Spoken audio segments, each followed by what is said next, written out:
일단은 이 3.1 운동이 계기가 된 28 독립선언서라고 있거든요. 아, 예, 얘긴 들어봤는데 이게 정확하게 어떤 내용인지에 대해서 좀 가물가물한데요.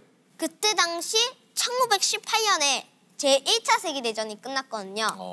그때 연합국이 그 동맹국, 즉 독일, 오스트리아한테 막 식민지를 해체하고 막 이렇게 협의를 보려고 파리로 가서 막 이렇게 이야기를 해보려고 했는데 이게 바로 파리 회의거든요. 파리 광화 회의죠. 네네네. 민족 자결주의라고 있어요. 아, 들어봤어요. 공부했어요. 예, 네. 민족 자결주의. 소수의 민족들이 자기의 독립을 알아서 정하게 해주자. 그래서 식민지인들, 한마디로 우리 조선 사람들의 생각은 어쩌면 우리도 독립을 할 수 있겠구나라고 생각을 했죠. 예. 그래서 김규식을 포함한 신한 청년단의 청년들이 파리 강화회의로 갔는데 물론 이거는 거절당합니다. 왜냐하면은 그때 당시 일본은 연합국이었기 때문에 그쵸. 동맹국의 식민지가 아니고 연합국의 식민지 우리나라는 독립을 할 수 없었던 거죠. 우리나라 일본 유학생들이 우리도 독립을 할 수 있게 힘을 모으자라고 해서 일본의 중심지인 이 도쿄에서 독립선언서를 읽고 만세운동을 펼쳤는데 이게 바로 28 독립선언서예요. 그 뒤로 그 소식을 손병이라는 그 선생님께서 듣게 되었고 우리도 가만히 있을 수는 없다. 만세운동을 펼치자라고 해서 만세운동이 일어난 계기가 된 것입니다.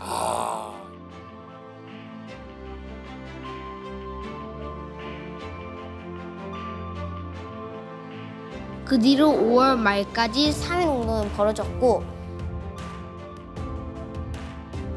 그 소식을 들은 유학생들 덕분에 러시아 쪽 지방에도 만세운동이 벌어지고 미국에서도 만세운동이 벌어졌고요. 3.1 운동.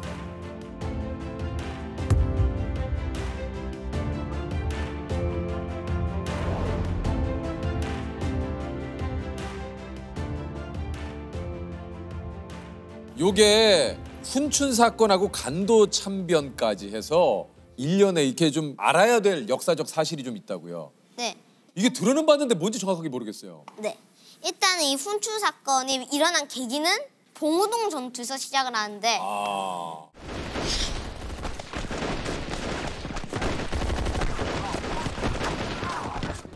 아다시피 봉오동 전투에서 일본군은 대패를 했고 맞아요. 이때 일본은 엄청나게 분노하게 됩니다. 아니 군대 많이 끌고 갔더니 독립군한테 져? 해서 야 대규모 군대를 파견해야 되겠다라고 일본 정부는 생각을 했는데 문제가 있었어요. 뭐예요?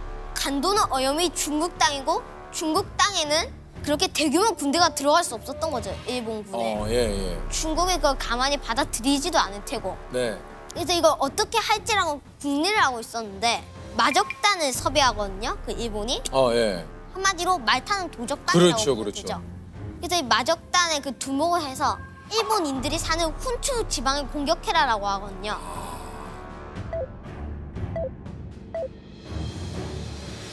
이 마적단들이 일본인들을 죽여요. 그러면은 일단은 일본 사람들 입장에서는 핑계를 들 수 있겠죠. 독립군이 우리 일본인 죽였다. 중국 너희들은 뭐 어떻게 한 거냐. 우리는 대규모 군대를 파견해서 일본인들을 지키겠다는 그런 명분을 갖고 대규모 군대가 들어가게 됩니다.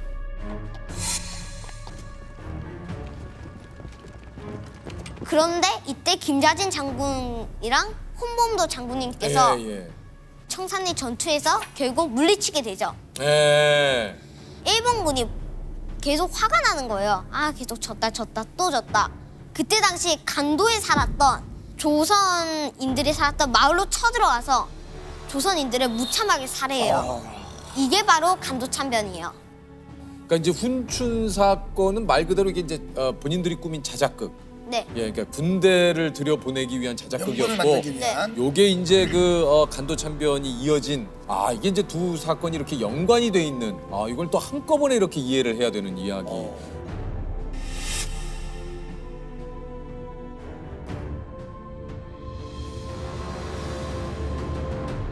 우리 또 3.1 운동하면은 유관순 열사.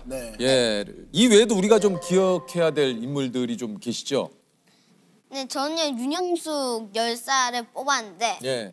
그 분께서는 그 열사께서는 광주 소피아 여고를 다니고 계셨는데 소피아예요, 소피아 말고. 네. 네, 만세운동을 벌어진 거예요 그때.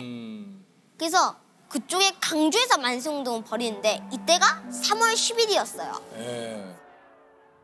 왼손에 태극기를 들고 계셨거든요. 근데요. 팔이 잘렸어요. 일본군이 칼로 무참히 팔을 잘랐거든요.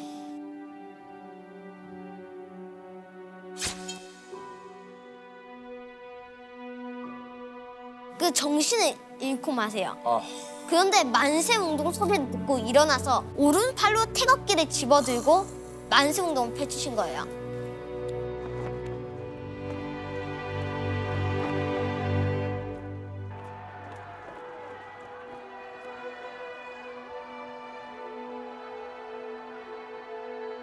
그래서 그것 때문에 더 자신감을 얻은 우리 민족들이 더 힘차게 만세를 부를 수 있었죠. 그리고 나중에 감옥에 끌려가시게 되는데 그 옥고 중에서 그만 오른쪽 눈을 실명하시고 말아요.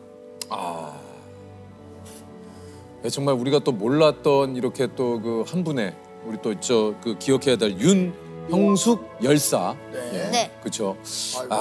또 이런 분이 계셨다라는 거를 오늘 알게 됐네요. 네네. 예.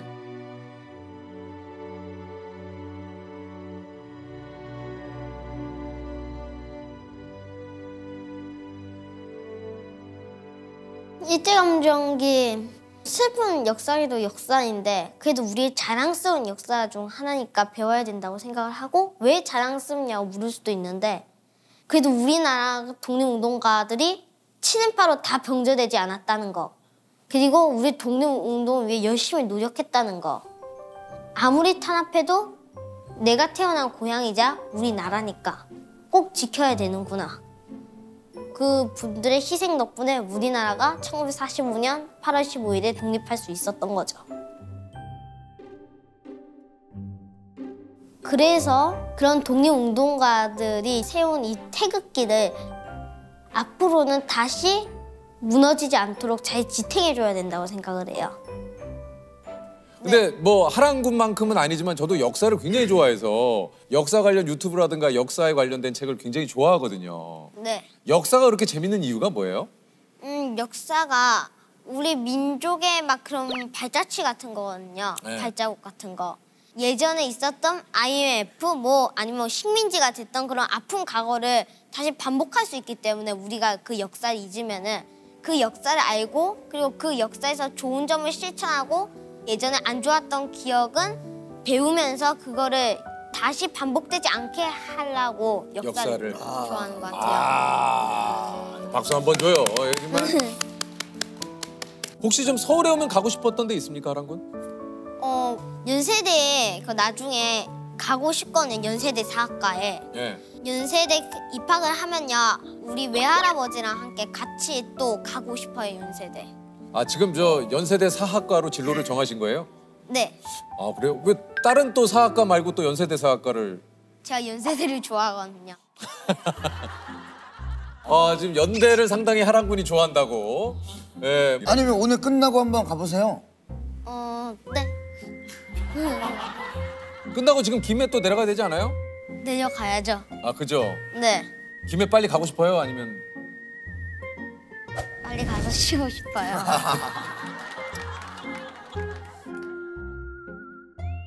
혹시 저 얘기 나온 김에 하랑군 지금 우리 이 시대를 살아가고 있는 많은 어른들에게 좀 해주고 싶은 얘기 없습니까? 물론 역사가 지루하고 그러지만 그래도 우리 역사는 우리가 꼭 알아야 되는 것 중 하나고 그리고 우리가 그 역사를 아픈 역사라도 모르고 살 수는 없으니까 역사에 대해서 관심도 조금 많이 가져줬으면 해요. 알겠습니다. 많은 분들이 노력한 탓에 이 대한민국이 생겼다고 봐요. 그래서 조금 불평불만을 해도 되지만 그래도 우리나라가 실제로 가보면요. 우리나라가 제일 살기 좋은 나라인 것 같아요. 경제도 다른 나라한테 밀리진 않잖아요. 치안도 좋잖아요. 그래서 우리나라 같은 나라는 거의 없다고 봐요.